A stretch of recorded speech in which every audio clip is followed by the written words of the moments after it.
Court के single bench ने Peshawar high court के सिंगल बेंच ने जो है इलेक्शन कमीशन का जो फैसला है उसको सस्पेंड कर दिया है और पाकिस्तान तहरीक इंसाफ को जो उनसे बल्ले का निशान छीना गया था उसको वापस कर दिया गया है पाकिस्तान तहरीक इंसाफ। ये हमारी कमिटमेंट थी कि हम आइन की बालादस्ती और कानून की हुक्मरानी की खातिर हमें अपनी अदालतों के ऊपर, पाकिस्तान की जो अदालती निज़ाम है उसके ऊपर हमने पहले कहा था कि हम हर हाल में अदालती दरवाज़ा खटखटाएंगे। पाकिस्तान तहरीक इंसाफ एक पुरअमन सियासी जुमात है, जमहूरी सोच के ऊपर यकीन रखती है और पाकिस्तान तहरीक इंसाफ इंशाअल्लाह ताला अजीज 8 फरवरी को बल्ले के निशान के साथ मैदान में उतरेगी। शुक्रिया।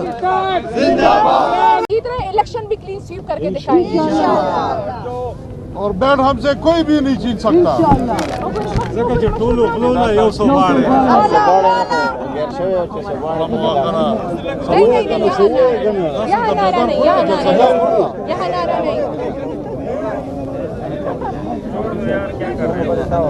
हाँ वो मुझे सर, हाँ